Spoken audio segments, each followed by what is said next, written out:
প্রিয় ভাইয়া ও আপুরা, গত ভিডিও ক্লাসে আমরা এই চ্যাপ্টারের খুবই গুরুত্বপূর্ণ একটা টপিক নিয়ে আলোচনা করে এসেছিলাম। সেগুলো হচ্ছে ক্যাটায়ন এবং অ্যানায়ন। গত ভিডিও ক্লাসে আমরা এটা দেখেছিলাম যে যখন কোনো পরমাণু এক বা একাধিক ইলেকট্রন ত্যাগ করে ধনাত্মক আয়নে পরিণত হয়, সেই ধনাত্মক আয়নটাকে আমরা বলি কি ক্যাটায়ন। আর যখন কোনো পরমাণু এক বা একাধিক ইলেকট্রন গ্রহণ করে ঋণাত্মক আয়নে পরিণত হয়, তাকে বলা হয় অ্যানায়ন। এই ক্যাটায়ন এবং অ্যানায়ন আমাদের আয়নিক বন্ধন বা তড়িৎ যোজী বন্ধন এই টপিকটা বুঝতে খুবই কাজে লাগবে। আর এই আয়নিক বন্ধন টপিকটা তোমাদের সৃজনশীলের জন্য খুবই গুরুত্বপূর্ণ একটা টপিক। আমি তোমাদের সাথে রয়েছি আশিক শাহ। চলো দেরি না করে আমরা শুরু করে ফেলি।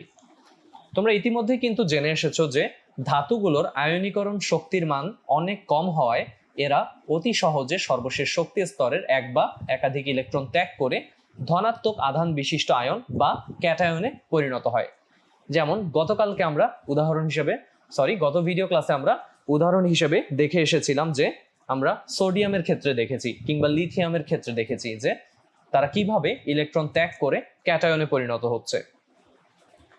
আবার অধাতুগুলোর ইলেকট্রন আসক্তির মানটা বেশি হওয়ায় এরা সহজেই সর্বশেষ শক্তি স্তরের এখানে একটু কথাটা চেঞ্জ হবে, সর্বশেষ শক্তি স্তরে রটা আমরা কেটে দিই, এক বা একাধিক ইলেকট্রন গ্রহণ করে ঋণাত্মক আধান বিশিষ্ট আয়নে বা অ্যানায়নে পরিণত হয়। তো এই দুটি টপিক আমরা গত ভিডিওতে দেখে এসেছিলাম যে আমরা কিভাবে জানি যে ধাতু কেন ক্যাটায়ন তৈরি করছে কিংবা অধাতু কেন ক্যাটায়ন তৈরি করছে না, সে অ্যানায়ন তৈরি করছে। তো তার কারণ হিসেবে ধাতুর ক্ষেত্রে আয়নীকরণ শক্তি খুব গুরুত্বপূর্ণ ভূমিকা পালন করে তার ক্যাটায়নে পরিণত হতে, আর অধাতুর ক্ষেত্রে ইলেকট্রন আসক্তির মানটা অ্যানায়নে পরিণত হতে সাহায্য করে।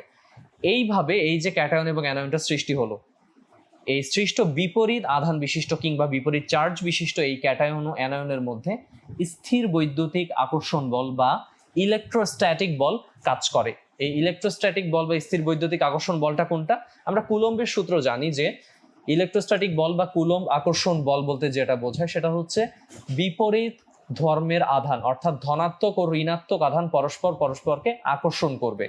এটাই হচ্ছে কুলম্ব আকর্ষণ বল বা ইলেকট্রোস্ট্যাটিক বল। এই বলের ফলে তারা একে অপরের সাথে যুক্ত থাকে। তাহলে আয়নিক বন্ধন বললে আমরা কি বুঝবো? যে আকর্ষণের ফলে ক্যাটায়ন ও অ্যানায়ন পরস্পরের সাথে যুক্ত থাকছে, সেটাই হচ্ছে কি আমাদের আয়নিক বা তড়িৎযোজী বন্ধন।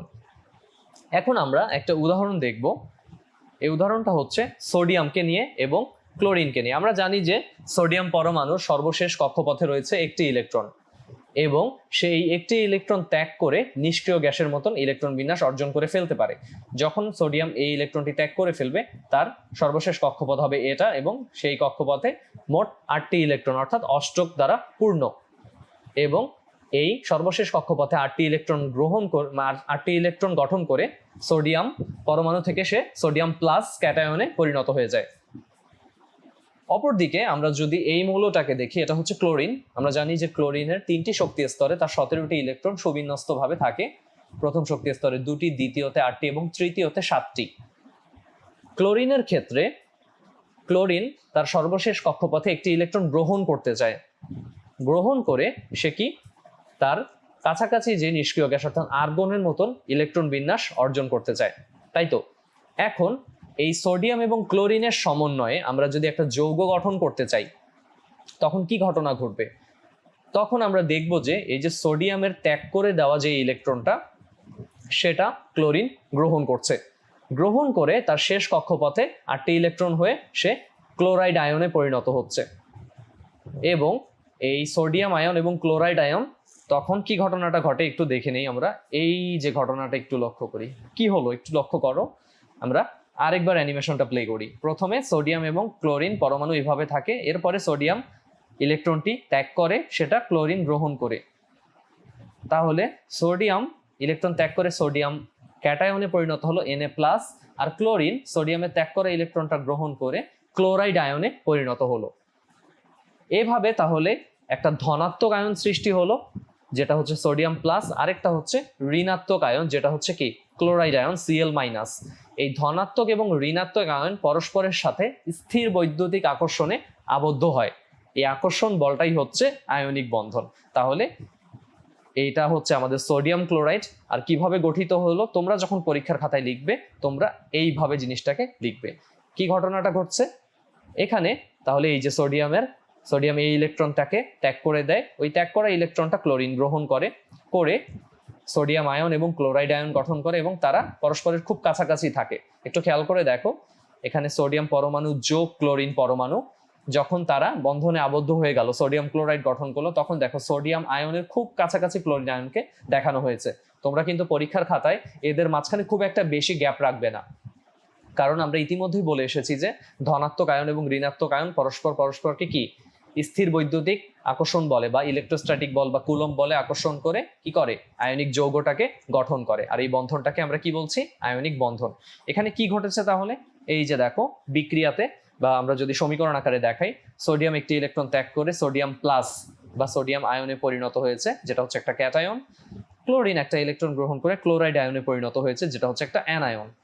তার মানে সার্বিকভাবে সোডিয়াম এবং ক্লোরিন পরমাণু এরকম সোডিয়াম আয়ন এবং ক্লোরাইড আয়নে পরিণত হয়, যারা পরস্পরের সাথে যুক্ত হয়ে সোডিয়াম ক্লোরাইড গঠন করে। তাহলে এইভাবে সোডিয়াম ক্লোরাইডটা গঠিত হয়। তাহলে তোমাদের পরীক্ষায় যদি এই টপিকটা আসে, কিংবা তোমাদের উদ্দীপকে, যেহেতু আমাদের এখন সৃজনশীল, উদ্দীপকে আমাদের প্রশ্নে কোনোভাবে যদি সোডিয়াম এবং ক্লোরিনের পরিচয়টা দেয়া থাকে, ধরো সেখানে সোডিয়াম এবং ক্লোরিন ডিরেক্টলি না বলে অথবা এ এবং বি মৌলের কথা বললো, কিংবা এক্স ও ওয়াই মৌলের কথা বললো, এবং তোমাকে উদ্দীপকে বলে দেওয়া থাকবে যে এ মৌলটা কোন মৌল, তাদের পর্যায় সারণীর অবস্থান দিয়ে তোমাকে বলতে পারে, কিংবা তাদের গ্রুপের অবস্থান দিয়ে বলতে পারে, কিংবা তাদের ধর্মের অবস্থান দিয়ে বলতে পারে। যেমন তোমাকে যদি বলা হয় যে এ হচ্ছে এমন একটা মৌল যেটা গ্রুপ 1 এর মৌল এবং সেটা হচ্ছে ক্ষার ধাতু, এবং তার পর্যায় সারণীর অবস্থানটাও তোমাকে বলে দিল যে তৃতীয় পর্যায়ের প্রথম গ্রুপের মৌল। আবার ক্লোরিনের ক্ষেত্রেও তোমাকে বলে দিতে পারে যে ক্লোরিন হচ্ছে কি, বি মৌলটি হচ্ছে একটা হ্যালোজেন এবং তার অবস্থানটা তৃতীয় পর্যায়ে এবং গ্রুপ নাম্বার 17-তে। তাহলে কিন্তু তুমি গ অথবা ঘয়ের অ্যান্সার যখন করবে, তুমি কিন্তু আইডেন্টিফাই করতে হবে তোমাকে যে এ এবং বি মৌল দুইটা কি কি। তুমি যখন আইডেন্টিফাই করে ফেলবা যে এ মৌলটা সোডিয়াম, বি মৌলটা ক্লোরিন, এরপরে তুমি এইভাবে এগোতে পারো, এইভাবে তুমি সলিউশনটা দেবে। যে গতে তোমার কাছে জানতে চাইলে উদ্দীপকের এ এবং বি মৌল কোন যৌগ গঠন করে বা কোন ধরনের বন্ধনে আবদ্ধ হয় ব্যাখ্যা করো, তখন তুমি বলতে পারবে যে এ হচ্ছে সোডিয়াম, বি হচ্ছে ক্লোরিন, তারা আয়নিক বন্ধনে আবদ্ধ হয়। কিভাবে আবদ্ধ হয় তখন তোমাকে এই পুরো জিনিসটা লিখতে হবে। এরপরে আমি যদি আরেকটা উদাহরণ দেই, ধরো এখানে ম্যাগনেসিয়াম এবং অক্সিজেনের কথা বলা হচ্ছে, তাই তো? একটু আগে আমরা সোডিয়াম এবং ক্লোরিনের সমন্বয়ে আয়নিক যৌগ সোডিয়াম ক্লোরাইডকে দেখে আসলাম। এখন ম্যাগনেসিয়ামের ক্ষেত্রে খেয়াল করে দেখো, এটা কিন্তু অন্য আরেকটা উদাহরণ।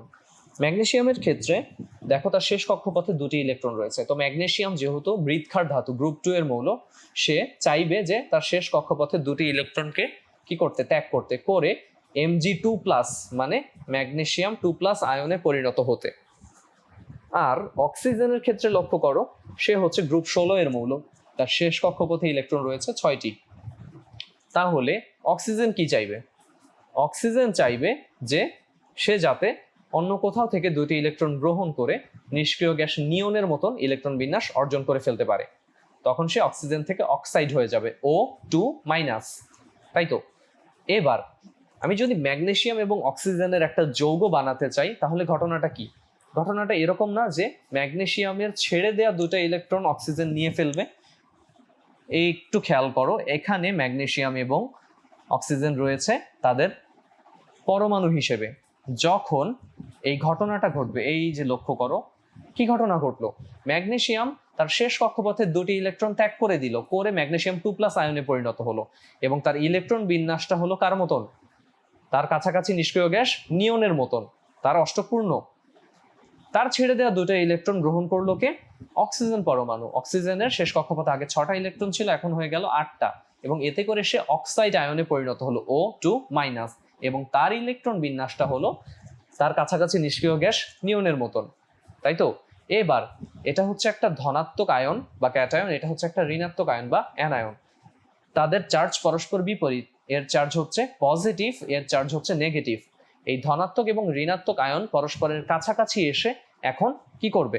আয়নিক বন্ধনে আবদ্ধ হয়ে যাবে, মানে তারা কাছাকাছি চলে আসলো এবং আয়নিক বন্ধন সৃষ্টি করলো। তাহলে কি ঘটনা ঘটলো? এখানে ম্যাগনেসিয়াম অক্সাইড সৃষ্টি হলো।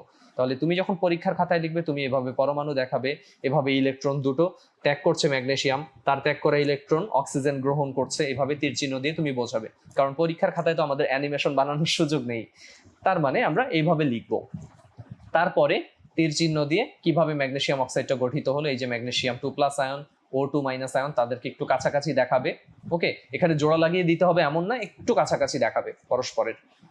ঠিক আছে, তোমরা বইয়েও যখন ছবিগুলো লক্ষ্য করবে যে দেখবে যখন ম্যাগনেসিয়াম অক্সাইড কিংবা সোডিয়াম ক্লোরাইড গঠিত হয়েছে তাদেরকে কাছাকাছি দেখানো হয়েছে। তাহলে এই ছিল ম্যাগনেসিয়াম অক্সাইড গঠন। তাহলে সার্বিক বিক্রিয়াটা বা সার্বিক যে সমীকরণটা, সেটা ম্যাগনেসিয়াম দুটি ইলেকট্রন ত্যাগ করে ম্যাগনেসিয়াম 2+ আয়নে পরিণত হয়। এরপরে অক্সিজেন দুটি ইলেকট্রন গ্রহণ করে, ম্যাগনেসিয়ামেরই ছেড়ে দেওয়া দুটি ইলেকট্রন সে গ্রহণ করে অক্সাইড আয়নে পরিণত হচ্ছে। এরপরে কি ঘটছে, তাহলে ম্যাগনেসিয়াম অক্সিজেন পরমাণু, এই যে এদেরকে বোঝানো হচ্ছে, তারপরে তারা ইলেকট্রন ত্যাগ গ্রহণের ফলে ম্যাগনেসিয়াম 2+ অক্সিজেন 2- আয়নে পরিণত হলো, ধনাত্মক এবং ঋণাত্মক আয়ন পরস্পরকে ইলেকট্রোস্ট্যাটিক বলে বা স্থির বৈদ্যুতিক আকর্ষণ বলে আকর্ষণ করে ম্যাগনেসিয়াম অক্সাইড, এই যে ম্যাগনেসিয়াম অক্সাইডে পরিণত হয়ে গেল। আশা করি তোমরা সোডিয়াম ক্লোরাইডের মতনই ম্যাগনেসিয়াম অক্সাইডটাও খুব সহজে বুঝে গেলে। এবার তোমাকে যদি এরকম আরো উদাহরণ প্র্যাকটিস করতে বলা হয়, যেমন তোমাকে যদি আমি বলি যে তুমি এবার ক্যালসিয়াম অক্সাইডটা বাসায় প্র্যাকটিস করবে, তাহলে ক্যালসিয়াম অক্সাইডটা কিরকম হবে? তুমি ক্যালসিয়াম ঠিক একটু আগে ম্যাগনেসিয়াম এবং অক্সিজেনের মতন ক্যালসিয়াম পরমাণু ক্যালসিয়াম পরমাণু অক্সিজেন পরমাণু দেখাবে, তারপরে ক্যালসিয়াম অক্সাইড কিভাবে গঠিত হচ্ছে তুমি উল্লেখ করতে পারবে। আমি তোমাদের বোঝার সুবিধার্থে সার্বিক বিক্রিয়াটা লিখে দিই। আমরা জানি ক্যালসিয়াম গ্রুপ 2 এর মৌল, তাহলে ক্যালসিয়াম কি করবে, সেখানে দুটি ইলেকট্রন ত্যাগ করে সে ক্যালসিয়াম 2+ পরিণত হবে। আর অক্সিজেন কি করবে, ক্যালসিয়ামের ছেড়ে দেওয়া দুটি ইলেকট্রন গ্রহণ করবে, গ্রহণ করার পরে সে কিসে পরিণত হবে, O2-এ। এটা গেল তাদের ইলেকট্রন ত্যাগ এবং গ্রহণের ধরনটা। তাহলে সার্বিকভাবে আমি যদি লিখি, অক্সিজেন পরমাণু এবং ক্যালসিয়াম পরমাণু এবং অক্সিজেন পরমাণু তারা কি করলো, তারা এই যে ইলেকট্রন ত্যাগ করে ক্যাটায়ন এবং ইলেকট্রন গ্রহণ করে অ্যানায়ন হলো। তাহলে এভাবে তুমি দেখাবে এবং শেষে তারা পরস্পরের সাথে যুক্ত হয়ে ক্যালসিয়াম অক্সাইডে পরিণত হয়ে গেল। এইভাবে তুমি বেরিলিয়াম অক্সাইডেরটাও করতে পারো। ঠিক আছে, কারণ বেরিলিয়ামও আমাদের গ্রুপ 2 এর মৌল। কিংবা তোমাকে ইতিমধ্যে সোডিয়াম ক্লোরাইডটা দেখানো হয়েছে, তোমাকে এখন পটাশিয়াম ক্লোরাইডটা দিলে তুমি খুব সহজেই কিন্তু করতে পারবে। তোমাকে যদি ম্যাগনেসিয়াম ক্লোরাইড দেওয়া হয় কিংবা ক্যালসিয়াম ক্লোরাইড দেওয়া হয়, সেক্ষেত্রে কি ঘটনা একটু খেয়াল করে দেখো তো।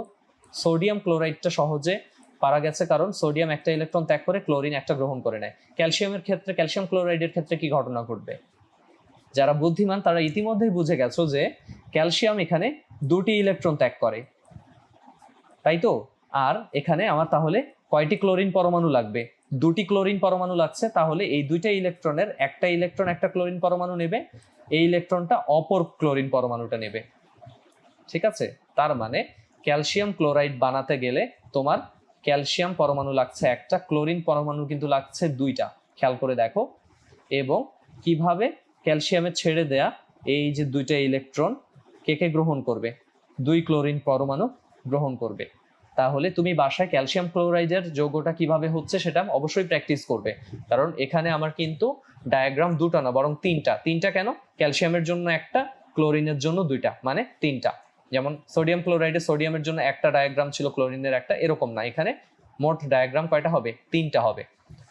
আশা করি তোমরা চেষ্টা করলে অবশ্যই পারবে। এছাড়াও আরো কিছু উদাহরণ তোমাদের বইয়ে থাকতে পারে, যেমন সোডিয়াম হাইড্রাইডের কথা বলা থাকতে পারে। সোডিয়াম ক্লোরাইড যেভাবে করেছো, সোডিয়াম হাইড্রাইডটাও ঠিক একইভাবে তুমি করতে পারবে। সোডিয়ামের ছেড়ে দেওয়া একটি ইলেকট্রন হাইড্রোজেন গ্রহণ করে, আর হাইড্রোজেন যখন গ্রহণ করে, হাইড্রোজেনের শেষ কক্ষপথে একটা ইলেকট্রন থাকে, পরবর্তীতে এটা আসে কোথা থেকে? সোডিয়াম থেকে।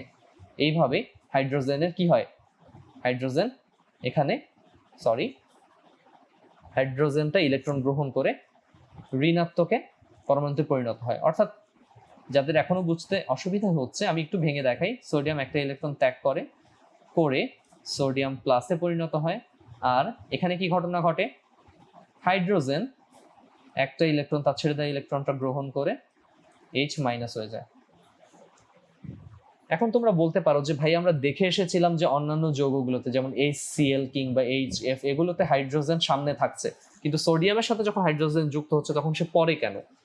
আসলে এই যৌগগুলো হচ্ছে সমযোজী যৌগ এবং এগুলোতে ক্লোরিন এবং হাইড্রোজেন দুইজনে অধাতু হলেও হাইড্রোজেনের যেখানে ধনাত্মকতাটা সেটা একটু বেশি, এক্ষেত্রেও তাই।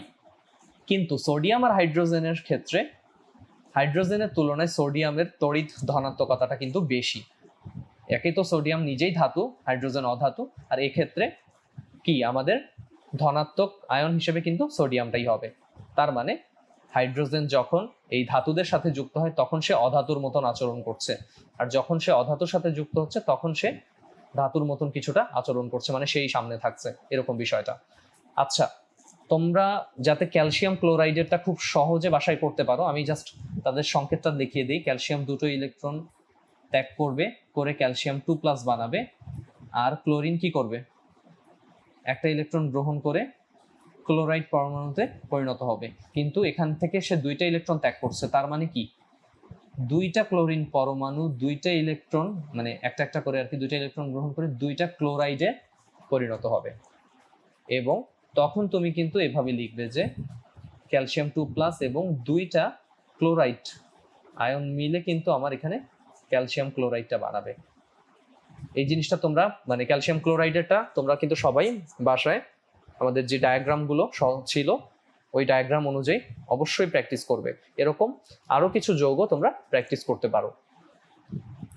আচ্ছা, আমরা কিছু কথা বলে শেষ করব, এটা একটু মুছে দেই। কিছু কথা বলে শেষ করব, সেটা হচ্ছে যে উদাহরণগুলো পর্যালোচনা করে আমরা বুঝলাম যেটা, যে ধাতুগুলো ইলেকট্রন বর্জন করে এবং অধাতুগুলো ধাতু কর্তৃক বর্জন করা যে ইলেকট্রনগুলো সেগুলো গ্রহণ করে তারা যথাক্রমে ক্যাটায়ন এবং অ্যানায়নে পরিণত হয়।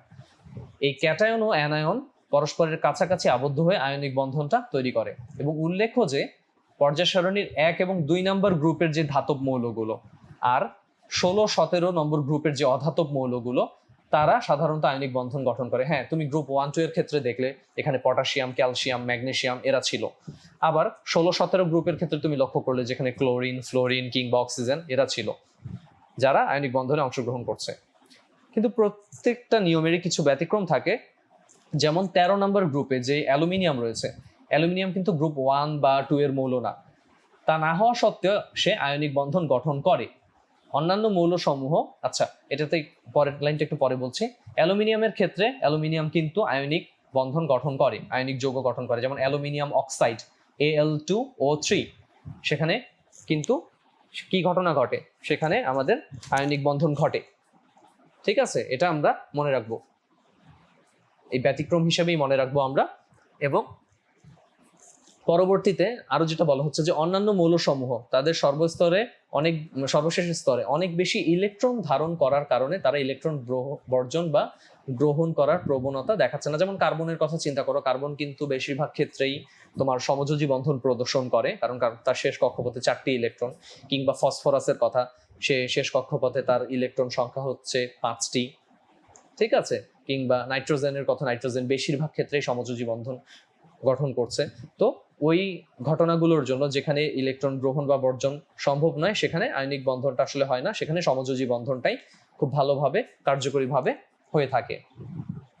আর তুমি ইতিমধ্যে জেনে এসেছো যে ইলেকট্রন সংখ্যা যত বেশি বেড়ে যাবে তত ইলেকট্রন ত্যাগ করার প্রবণতাটা কমে যাবে, তত সে ইলেকট্রন গ্রহণ করতে যাবে, তাই তো? যেমন আমরা হ্যালোজেনদের ক্ষেত্রে দেখলাম। তাহলে আর আয়নিক বন্ধন স্থির বৈদ্যুতিক আকর্ষণ এর মাধ্যমে ঘটে বলে এই বন্ধনটা কিন্তু খুবই শক্তিশালী হয়। কারণ তুমি ইতিমধ্যে দেখলে যে আয়নিক বন্ধনে কি ঘটনা ঘটলো, পরমাণু ইলেকট্রন ত্যাগ করে ক্যাটায়ন হলো বা ইলেকট্রন গ্রহণ করে অ্যানায়ন হলো, তখন তারা ধনাত্মক এবং ঋণাত্মক আয়নে পরিণত হয়ে যাচ্ছে। পরমাণু যেমন চার্জ নিরপেক্ষ, আয়নগুলো কিন্তু এই চার্জ নিরপেক্ষ থাকছে না, তারা পজিটিভ এবং নেগেটিভ চার্জে চার্জিত থাকছে আয়ন হিসেবে। তখন কুলম্বের সূত্র অনুযায়ী বা কুলম্ব বল অনুযায়ী তাদের কি আকর্ষণ বলটা বেশি হবে, কারণ আমরা জানি যে ধনাত্মক এবং ঋণাত্মক আধান পরস্পরকে আকর্ষণ করে। তো এই স্থির বৈদ্যুতিক আকর্ষণের মাধ্যমে আমাদের আয়নিক বন্ধনগুলো ঘটছে বিধায় এই বন্ধনটা কিন্তু সমযোজী বন্ধনের তুলনায় অনেক বেশি শক্তিশালী হয়, এবং অন্যান্য আরো অনেক বন্ধনের তুলনায় আয়নিক বন্ধনটা সবচেয়ে বেশি শক্তিশালী হয়। তাহলে আজকের ভিডিও ক্লাসে আমরা আয়নিক বন্ধন শিখলাম। আয়নিক বন্ধন তোমরা বিভিন্ন যৌগ যেগুলোর অ্যাভেলেবল সেগুলোতে প্র্যাকটিস করতে পারো। ছবি সহ আঁকবে, অবশ্যই পেন্সিল দিয়ে ছবি আঁকার চেষ্টা করবে। আমরা যেই শেল ডায়াগ্রামগুলো আঁকি সেগুলো অবশ্যই পেন্সিল দিয়ে আঁকার চেষ্টা করবে। এতে করে তোমার ভুল ভ্রান্তি হলে মুছে ঠিক করার একটা পসিবিলিটি থাকে। কাটাকাটি হলে অনেক হিজিবিজি হয় পরীক্ষার খাতায়। কাটলে তুমি একবারে পুরোটা কেটে আবার শুরু করবে, কিন্তু সেক্ষেত্রে এটা অনেক টাইম কনজিউমিং। তো আশা করি তোমরা পেন্সিল দিয়ে ছবিগুলো আঁকবে, আর এমনি লেখাগুলো তোমরা কলম ব্যবহার করবে অবশ্যই, বা পেন্সিল দিয়েও লিখতে পারো। যে নর্মালি আমরা যে বিক্রিয়াগুলো দেখালাম, যে সোডিয়াম একটি ইলেকট্রন ত্যাগ করে সোডিয়াম প্লাস হচ্ছে, আবার কলম দিয়েও লিখতে পারো। তবে ছবিগুলো আঁকার ক্ষেত্রে একটু সতর্কতা অবলম্বন করো যদি কলম দিয়ে আঁকতে হয় তাড়াহুড়ো করে। তাহলে পরবর্তী ভিডিও ক্লাসে সমযোজী বন্ধনের পড়া নিয়ে আমি আলোচনা করব। আজকের ভিডিও ক্লাস এখানেই শেষ করছি। আল্লাহ হাফেজ।